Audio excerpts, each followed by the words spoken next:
warahmatullahi wabarakatuh. Selamat siang.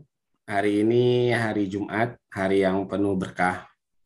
Bapak Ibu semuanya yang sering ataupun melihat channel YouTube saya terkait dengan pelajaran PKN. Hari ini saya akan menjelaskan terkait dengan tata cara di dalam melaksanakan remedial teaching pelajaran PKN tingkat SMA. Saya akan share screen terlebih dahulu. Nah, sebentar agar lebih enak, saya akan menggunakan share yang ini. Oke. Nah, jadi ini adalah tata cara remedial teaching secara daring, secara online. Karena kita nggak tahu ya nanti di bulan Januari apakah masih tetap PTMT, pembelajaran tatap muka terbatas, ataupun masih daring, ataupun full sudah diperbolehkan untuk belajar di sekolah seperti biasa. Nah, di sini saya akan menjelaskan terkait dengan tata cara remedial teaching secara daring. Secara garis besar, remedial teaching secara daring tidak jauh berbeda dengan remedial teaching yang biasa Bapak Ibu lakukan di kelas. Nah, di sini kalau saya persentasekan sebesar 100%, maka di dalam remedial teaching daring ini 40% adalah pembahasan materinya. Jadi saya 40% akan membahas terkait dengan materinya. Kemudian 30% nanti akan ada penugasan. Dan 30% yang terakhir nanti akan ada ulangan. Kenapa disekaligus-kan? Ingat, ini adalah daring. Nah, kita ingin cepat memperbaiki nilai murid, tetapi tidak mengurangi bobot dari pembelajaran ataupun RPP yang sudah kita buat. Langkah yang pertama, langkah-langkahnya adalah utamakan kehadiran murid. Jadi, selama melakukan remedial teaching, Bapak Ibu harus melakukan absen kehadiran. Karena kehadiran murid adalah bobot yang paling penting di dalam melakukan remedial teaching ini.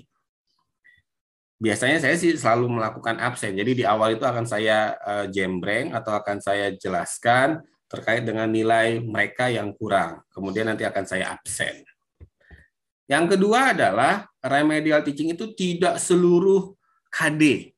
Tapi kalau saya biasanya hanya memberikan KD yang tersulit atau yang memang belum mereka pahami. Jadi saya akan menganalisa terlebih dahulu kekurangan dari murid-murid yang mengalami remedial teaching, kendalanya ada di KD mana, dan nanti akan saya jelaskan KD tersebut sehingga anak-anak ataupun murid-murid menjadi paham. Yang ketiga adalah langsung diberikan tugas.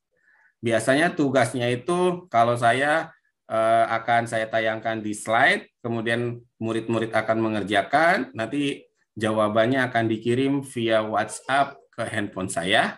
Kalau mereka sudah mengerjakan, nanti akan saya kasih link ulangan harian. Jadi ada tugas dan ada ulangan yang memang harus dikerjakan. Jadi setelah remedial teaching, nanti akan ada tugas dan ulangan yang akan saya berikan, sehingga nanti akan ada yang namanya refleksi dari saya untuk menjelaskan kepada mereka bahwasanya mereka sudah tuntas atau belum, dan umpan balik dari murid-murid terkait juga dengan materi ataupun nilai yang sudah mereka kerjakan. Nah, jadi itu Bapak Ibu terkait tentang tata cara remedial teaching secara daring. Nah, berikutnya nanti akan saya tampilkan video bagaimana proses saya melakukan remedial teaching secara daring untuk tingkat SMA dalam mata pelajaran PPKN. Selamat menyaksikan dan jangan lupa subscribe. Karena subscribe itu gratis dan akan memotivasi saya untuk bisa terus berkarya di dalam dunia pendidikan, terutama dalam tata cara pembelajaran PPKN. Saran dan masukan dari Bapak Ibu semuanya dan teman-teman akan saya sambut dengan tangan hangat dan akan melakukan refleksi perbaikan. Otomatis silahkan Bapak Ibu komennya terkait dengan saran, kritik, dan lain sebagainya akan saya sambut dengan hangat dan akan saya perbaiki untuk tayangan YouTube saya berikutnya. Terima kasih. Wassalamualaikum warahmatullahi wabarakatuh. Salam Pancasila.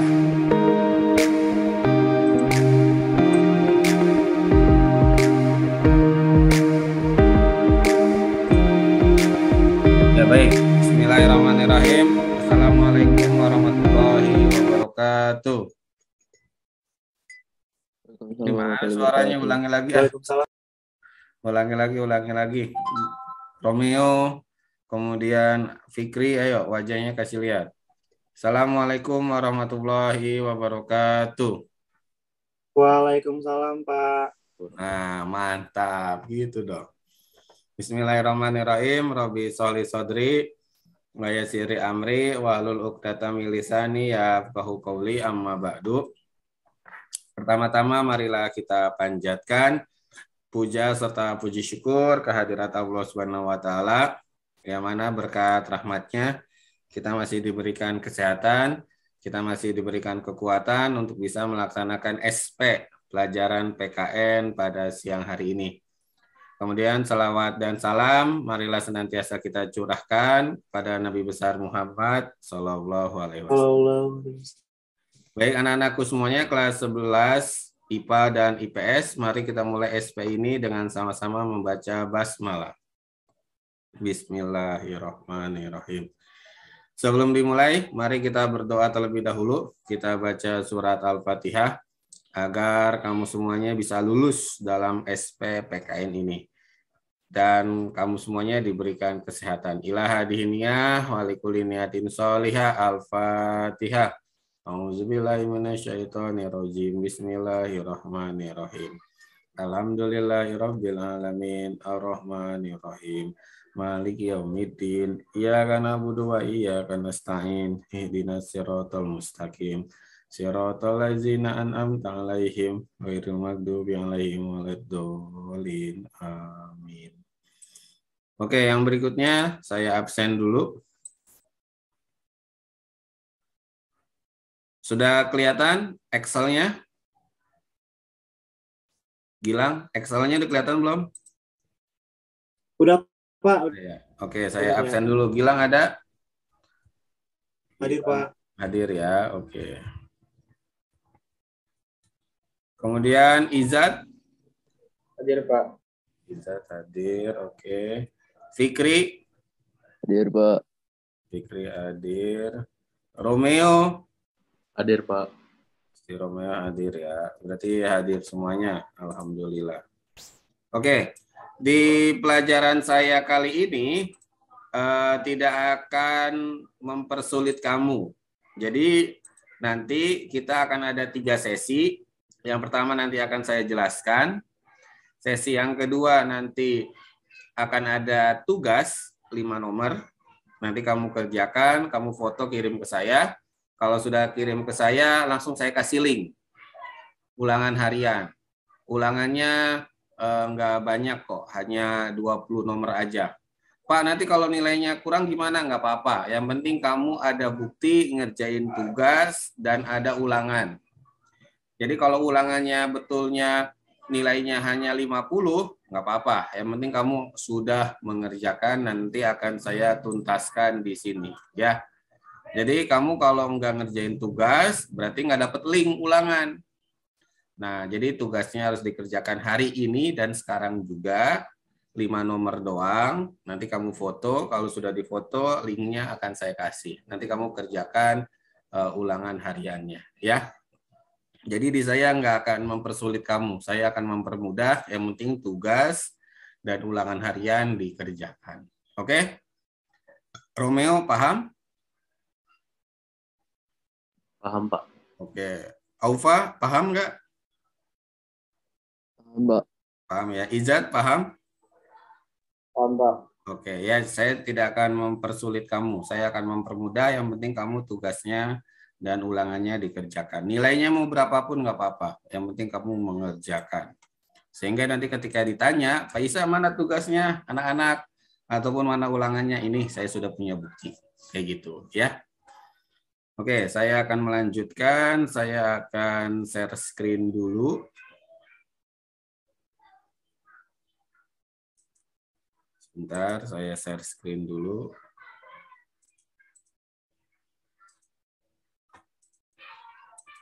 Oke, ini materi kita. Saya ngambil materi tentang penggolongan hukum bab 3. Sudah kelihatan share screen-nya? Pak. Udah? Sudah, Pak. Udah ya, oke. Silakan dibuka buku paketnya halaman 92. Kita akan membahas penggolongan hukum.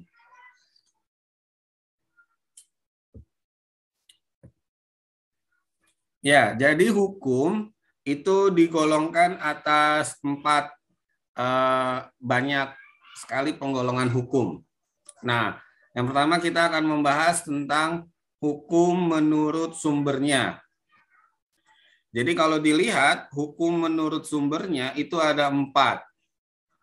Yang pertama, sumber hukum itu adalah undang-undang. Ini jelas sekali bahwasanya undang-undang merupakan sumber hukum di Indonesia. Sehingga setiap orang ataupun setiap aktivitas harus berdasarkan atau bersumber kepada undang-undang. Contohnya nih, kayak saya nih misalkan, memberikan kamu SP. Karena ada undang-undangnya, ada aturannya. Jadi di sekolah itu bisa disebut lulus kalau mengerjakan tugas, kemudian juga nilai ulangan hariannya, nilai PTS-nya, nilai PAS-nya sudah di atas KKM. Nah, kamu berempat, berarti nilainya ada yang kurang, makanya ikut SP. Nah, saya membuat SP ini karena berdasarkan aturan. Aturan itulah yang disebut dengan undang-undang. Di semua tempat itu ada undang-undangnya, tidak hanya di sekolah. Di rumah kamu, mungkin di keluarga ada juga undang-undangnya, ada aturannya.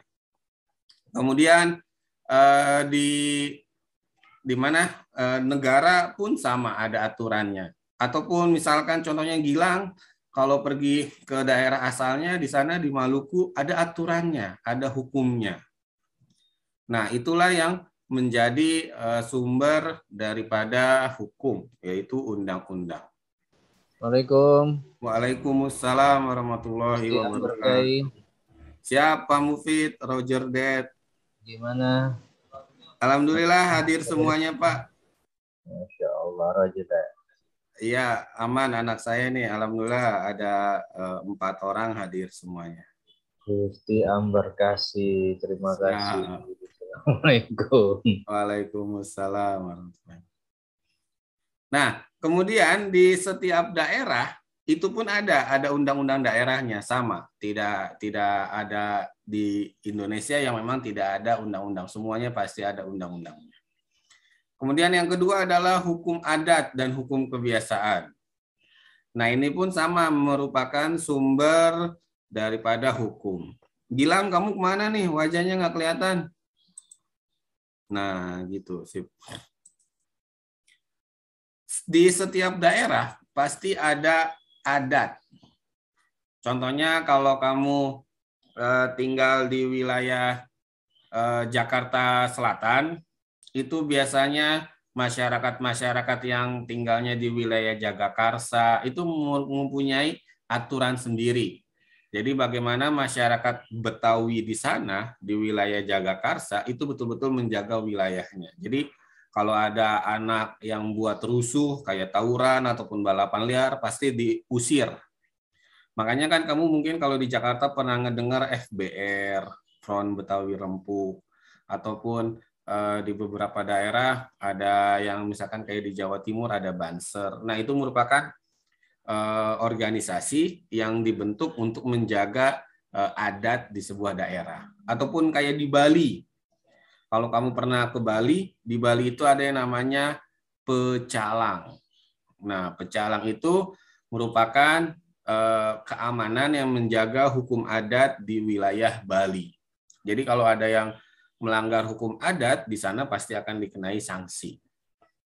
Misalkan ada perayaan Nyepi nih di Bali. Ada orang yang memang langsung keluar rumah bikin konser lagu. Nah, itu pasti nanti akan ditegur oleh pecalang karena hukum adat di sana seperti itu. Kemudian ada yang namanya kebiasaan. Nah, hukum kebiasaan ini pun merupakan sumber dari hukum di Indonesia. Emang ada, Pak, kebiasaan? Ada. Contohnya begini. Contoh hukum kebiasaan. Misalkan, kalau di Indonesia itu kan budayanya budaya Timur ya, yang menghargai sopan santun, menghargai orang tua, adat istiadat. Nah, seandainya ada orang yang lebih kecil ataupun anak memaki-maki atau ngomelin ibunya ataupun bapaknya, pasti nanti akan dikenai sanksi, hukuman. Bisa hukumannya sosial, dicemooh oleh tetangganya, ataupun bahkan sanksinya bisa hukuman pidana. Karena itu merupakan sebuah kebiasaan yang ada di Indonesia. Kita menghormati yang lebih tua dan menghargai yang lebih senior. Kayak gitu. Jadi itu namanya hukum kebiasaan. Contohnya lagi misalkan, kalau kamu pernah ke wilayah Baduy, Baduy itu sebuah suku yang ada di Banten. Nah, di Baduy itu kebiasaannya kalau malam itu tidak ada lampu. Makanya listrik PLN ingin mencoba masuk ke wilayah Baduy. Tapi memang karena kebiasaannya, aturannya seperti itu, maka tidak bisa. Jadi kalau malam itu hanya menggunakan lilin, ataupun lampu ceplok, ataupun obor, ataupun patromak. Jadi kalau malam memang tidak ada listrik di sana. Kayak gitu. Itu yang namanya kebiasaan. Contohnya lagi misalkan kayak di Pulau Jawa, makanan pokoknya adalah nasi yang berasal dari padi. Nah, nanti berbeda dengan teman-teman kita yang ada di Papua ataupun di Maluku yang memang makanan pokoknya tidak hanya padi, ada jagung, ada ketela, ataupun ada sagu. Nah, itu merupakan kebiasaan. Sehingga tidak bisa diubah dan tidak bisa disamakan seperti wilayah Pulau Jawa, karena masing-masing daerah memiliki keistimewaannya sendiri-sendiri. Jadi itu hukum menurut sumbernya. Kemudian yang ketiga adalah hukum jurisprudensi. Nah, kalau jurisprudensi ini adalah ketetapan hakim sebelumnya. Jadi misalkan, ini contoh ya, ini contoh. Misalkan Aufa jadi hakim. Ada sebuah kasus tentang penyalahgunaan tembakau gorila. Tembakau gorila itu kalau disalahgunakan itu hampir sama kayak ganja. Nah, akhirnya ketika Aufa jadi hakim menangani kasus tembakau gorila, Aufa lihat tuh aturannya. Oh, ternyata tembakau gorila ini belum ada nih aturannya nih. Nah, akhirnya Aufa melakukan yang namanya jurisprudensi. Jadi jurisprudensi itu adalah mengambil keputusan hakim sebelumnya yang menangani kasus hampir mirip dengan yang tadi. Misalkan kayak tembakau gorila nih. Karena undang-undangnya nggak ada, akhirnya dilihat yang mirip kayak tembakau gorila itu apa? Oh, ternyata ada yang namanya ganja. Jadi nanti hukumannya akan disamakan tuh antara yang menggunakan ganja sama yang menggunakan tembakau gorila. Jadi itu yang namanya jurisprudensi. Jadi jurisprudensi itu adalah sebuah kebijakan yang dipakai oleh seorang hakim dengan cara mengambil keputusan hakim sebelumnya. Kenapa diambil keputusan hakim sebelumnya? Karena undang-undangnya tidak ada. Kemudian yang keempat ada yang namanya traktat. Nah, kalau traktat ini adalah peraturan antar dua negara ataupun lebih. Misalkan Indonesia bekerja sama dengan Singapura, bekerja sama dengan Malaysia, itu namanya traktat. Ataupun Indonesia masuk ke PBB, itu pun sama, disebut dengan traktat. Ya. Sampai sini ada yang mau ditanyakan?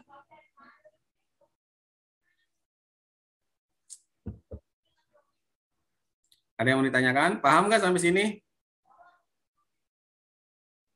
Oke, saya lanjutkan ya. Pak. Oh iya, gimana Gilang? Paham? Paham, Pak. Oke. Yang berikutnya adalah penggolongan hukum menurut bentuknya. Jadi menurut bentuknya, hukum itu digolongkan atas dua hal. Yang pertama adalah hukum tertulis. Nah, tertulis ini seperti ini nih. KUHP, Kitab Undang-Undang Hukum Pidana. Itulah yang disebut dengan hukum tertulis. Ada lagi hukum tidak tertulis. Kalau hukum tidak tertulis itu misalkan kayak hukum adat. Ataupun yang tadi saya bilang, di wilayah Bali ada yang namanya pecalang. Nah, itu biasanya hukumnya itu tidak tertulis, yang merupakan tradisi masyarakat di sana. Contohnya lagi, misalkan kalau kamu pernah ke wilayah Danau Toba, di sana pun ada yang namanya hukum tidak tertulis. Jadi bagaimana masyarakat di sana menjaga kelestarian Danau Toba. Contohnya, tidak boleh memancing ikan mas yang ada di Danau Toba. Karena kalau diambil ikan mas yang ada di Danau Toba, nanti penunggu di sana akan marah. Nah, itu merupakan hukum tidak tertulis. Makanya masyarakat di sana akan mewanti-wanti pendatang yang ingin mancing di Danau Toba. Jadi jangan sampai ikan mas itu diambil sehingga nanti akan membuat kehebohan ataupun bencana. Contohnya lagi di Tengger, Semeru, ataupun di daerah Gunung Bromo, itu pun sama, ada hukum yang tidak tertulis.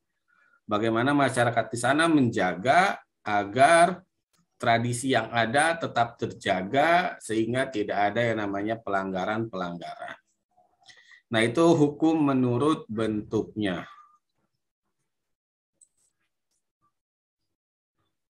Nah, ini hukum menurut tempat berlakunya.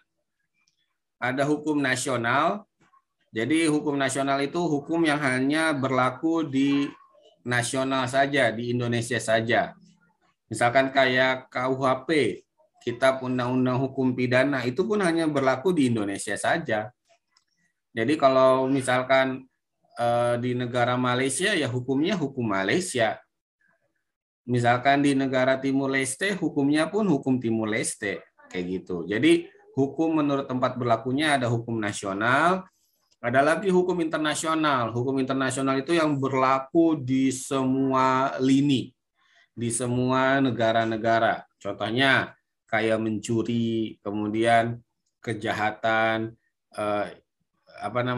hacker, kejahatan internet yang jaringannya internasional ataupun penipuan. Nah, itu merupakan nanti yang akan dipakai adalah hukum internasional.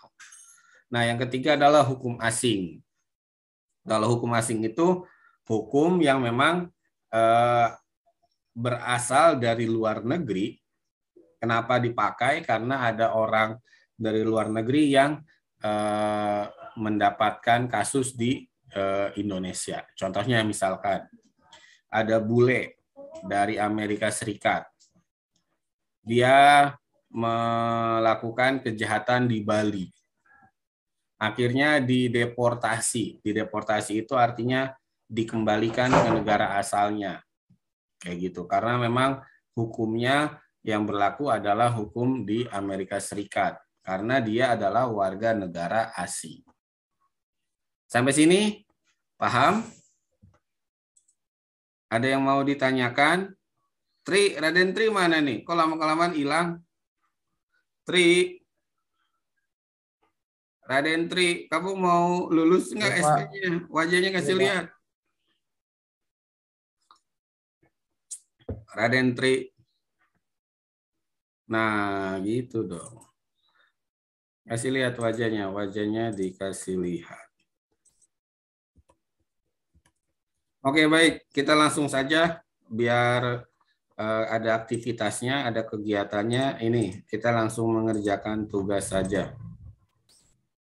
Silakan dikerjakan hanya 5 nomor. Kerjakan di buku tulis, nanti difoto kirim ke saya. Wajahnya tapi kasih lihat ya, jangan sampai nggak kasih lihat. Tetap ada di Zoom. Silakan. Tugasnya di screenshot dulu ini.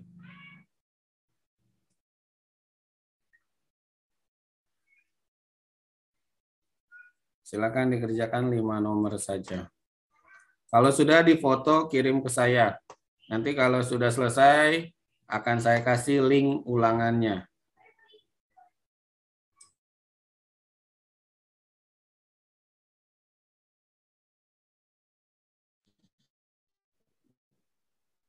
Pak Isa, Iya, kenapa? Gilang.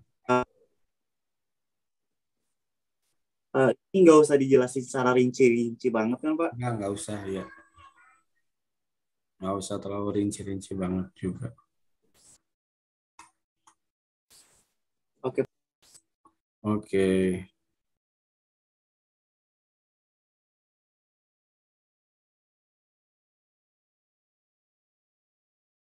Izat sudah ya Izat? Izat, saya kirim ya. Iya Pak.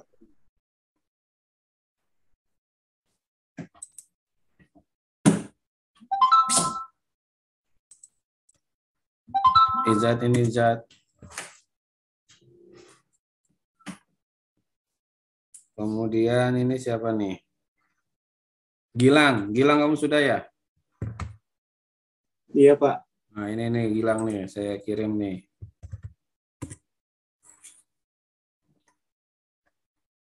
Silakan Gilang. Pas saya ganti device bentar. Iya, tapi jangan keluar dulu ya kalau belum selesai ngerjain, nanti balik lagi.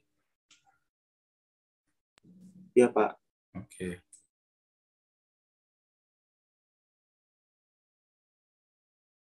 Ini ada yang ngirim Gusti Romeo ya? Romeo. Iya, Pak. Oke, Romeo ini saya kirim. Silakan Romeo. Pak Isa, Pak, minimal nilainya berapa, Pak? Ya, gimana Ijat? Minimal benernya berapa, Pak? Yang penting kamu kerjain aja dulu, ntar saya cek. Kan ini ketahuan nih langsung nih. Di ituan nilainya nih. Oh, udah ada 2 orang yang sudah. Ijat sama Trizon Zendi ya. Izat, kamu betul 12. Ya, sudah. Silakan boleh keluar dari Zoom. Kemudian Aufa 13. Ya, Aufa silakan boleh keluar dari Zoom. Makasih ya, Pak. Ya. Assalamualaikum. Waalaikumsalam.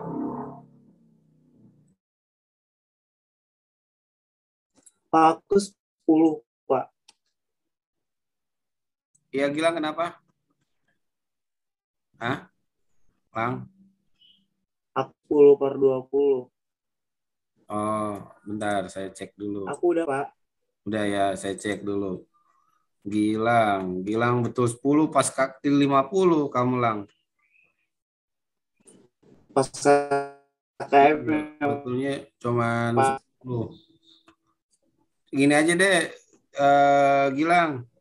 Kamu kerjain lagi, yang penting lebih dari 10 deh. 11 atau 12 kayak tadi Ijat. Ya Lang ya.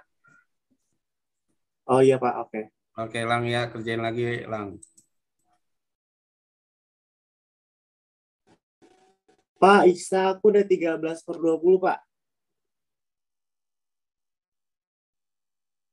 Oke Gilang, kalau sudah saya cek dulu di sininya. Sebentar ya Gilang, saya buka dulu. Ini Gilang, kita lihat nilai kamu. Iya Gilang udah, silakan boleh link dari Zoom. Ya, makasih ya Pak. Iya. Silakan boleh link dari Zoom.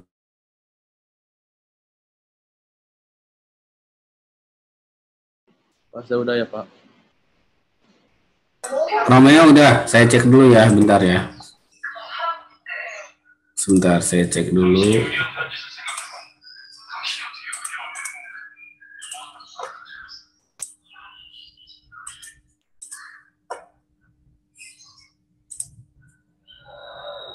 Oh iya, Romeo udah kelihatan ya ini kan?